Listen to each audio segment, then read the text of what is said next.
Hey, what's up everybody? I'm Chef Mikey. Welcome back to Chef's Harvest Farm. I'm a former executive chef turned urban farmer, and in this video, I'm gonna give you 4 tips to grow food all winter long, from how I use grow lights to start seeds inside, to how I use my paper pot transplanter to transplant them outside, and then how I protect my crops through the cold weather so that I can successfully grow food all winter long. And last year I was not successful. At Christmas time, everything around Christmas time, last year around Christmas time, it got like 0 degrees and didn't go above freezing for a whole week, and pretty much everything died. But using these methods that I'm about to show you, I was able to be back at the farmer's market selling crops within 3 to 4 weeks. And I was able to be back at the farmer's market selling crops within about a month because I was using these methods. So stay tuned, and I'm going to show you exactly how I grow food all winter long.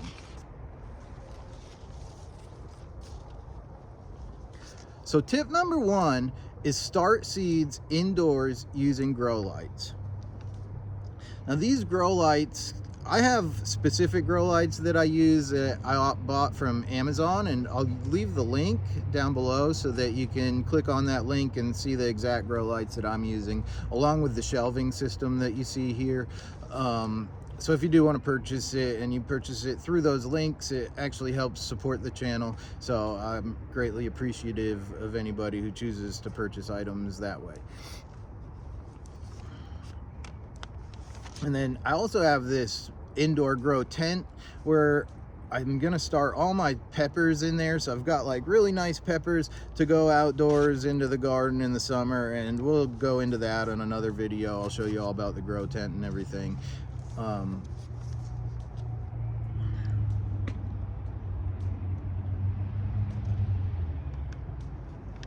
But you don't have to buy the grow light that I have. All you need is a T5 light bulb. So you can just go online, Google T5 light bulb. They're generally like the shop lights that you see, like installed in ceilings and things like that. You can actually grow plants under them. And the types of plants we're growing, to start seedlings, they're going to be very sufficient. You don't need anything more sophisticated than a simple T5 light bulb.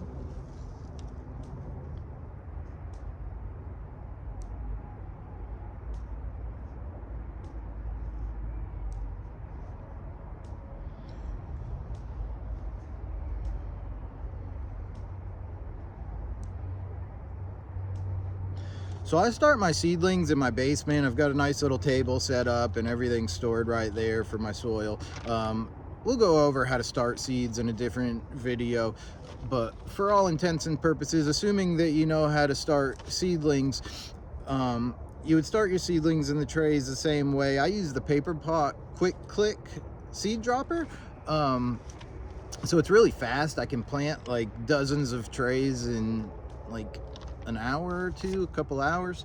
So it goes really fast, and I can plant them really efficiently. And then I have a sink also in my basement, so I can water the crops, water the seed trays right in over the sink, and then I just carry them over to the grow light stand. It's not the most efficient, but it works really good. I mean, it's better than trying to start stuff in the greenhouse.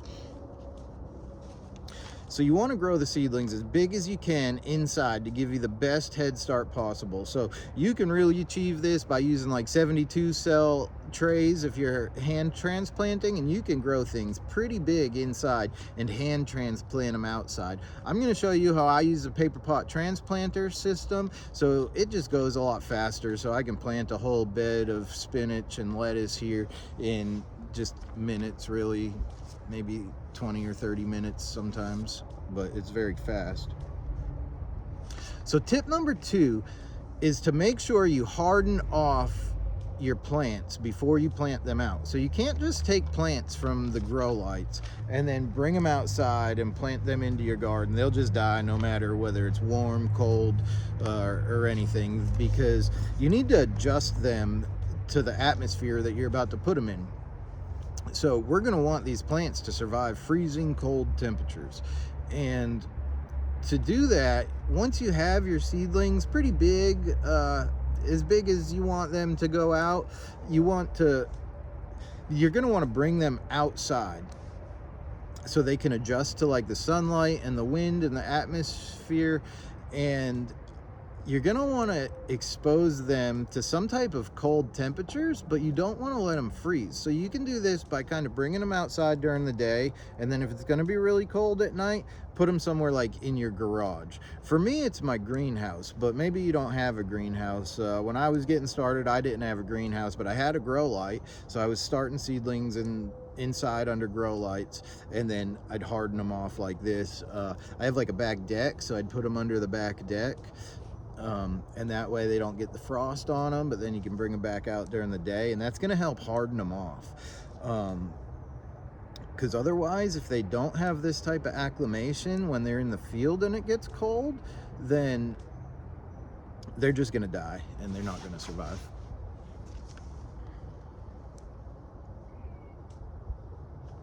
So for me, when I bring them out to harden them off, I just put them in my nursery with like the sides rolled up, and then they get plenty of wind in there, and I never have any issues hardening them off with that method. So if you do have a high tunnel, so if you do have like a nursery space and a high tunnel, it's a perfectly acceptable method to harden things off. For me, it is, at least. I've heard of people saying that you need to like take the crops out of your nursery and harden them off before you transplant them, but I never do that, and I've never lost crops from this. So I'll show you what it looks like so you can see what I'm talking about, but that method works perfectly for hardening plants off. I don't need anything more than that, but I let them sit there for about a week. So you want to let your plants harden off for a week before you even think about transplanting them out. And then once you have your hardened off plants ready, you almost just want to sit and wait. Because my third tip is to transplant outside when you have a really warm spell.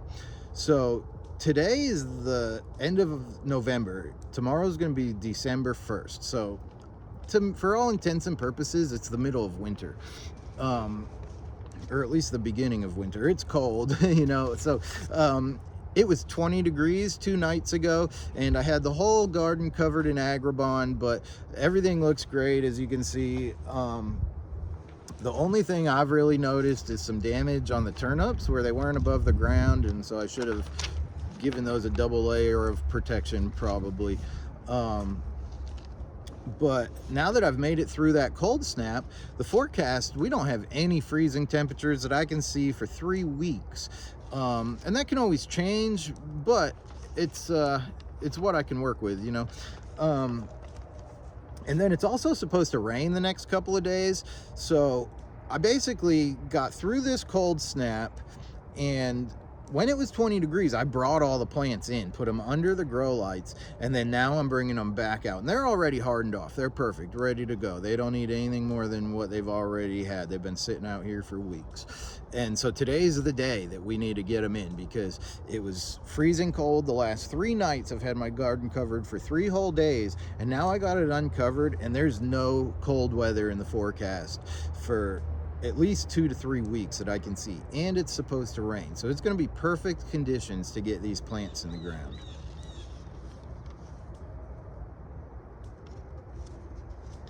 So to transplant them, I use the paper pot transplanter system, and this allows me to transplant multiple beds in no time at all, really minutes, as opposed to hours of hand transplanting.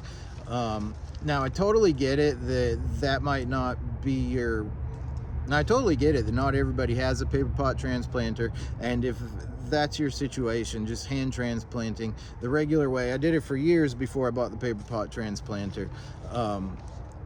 So whatever your typical method is for popping cells out, or whatever method you're using, maybe soil blocks or is perfectly fine. You don't have to use a paper pot transplanter to be successful. And then my 4th tip to grow all winter long is to cover your crops. So So today I'm going to transplant spinach and lettuce. They're the most cold hardy crops, and it's what I make most of my money off in the middle of winter. And so the crops are about this big, and whatever, it doesn't matter.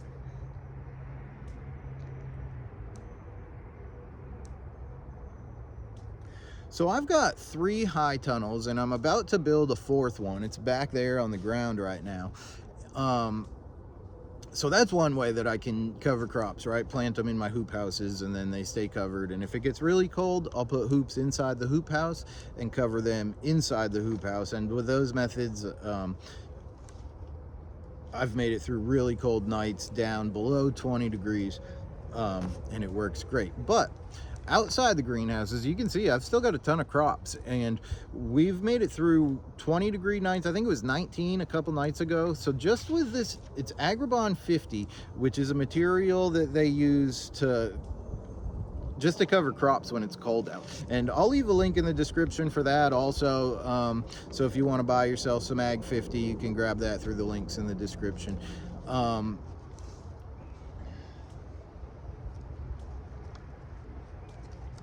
So I have 26-foot wide pieces of Agribon that I can use to cover 6 or 7 beds at a time in my garden. So I pull the Agribon over the crops that you see right behind me, and it's mostly lettuce, carrots, beets, and broccoli, and all the crops look perfect down to 19. Now if it gets colder than that, you should put a double layer on it. So if you've got more pieces of Agribon, then you can pull 2 or 3 layers of Agribon over it, and that's gonna make your chances of survival go up 2 or 3-fold.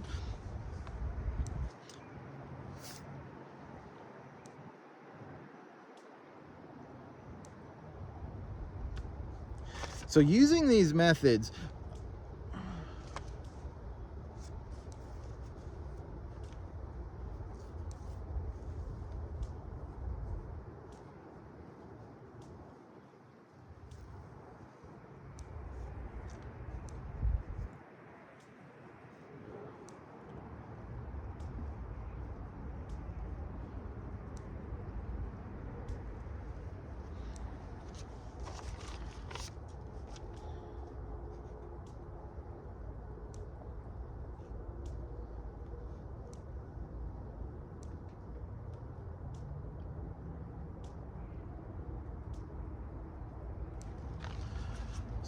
these methods, I'm able to grow food all winter long and make a living growing vegetables in my suburban backyard. And I sell them to about 5 restaurants and 1 farmer's market every week.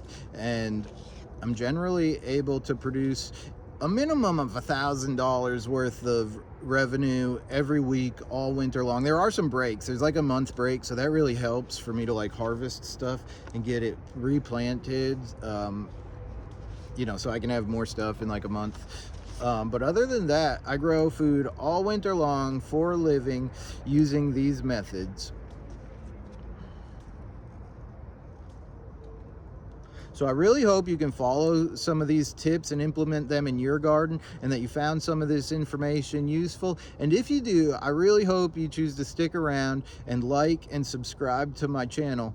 And I really appreciate all the support, and I'll see y'all in the next one. But for now, let's go check out how we use the paper pot transplanter.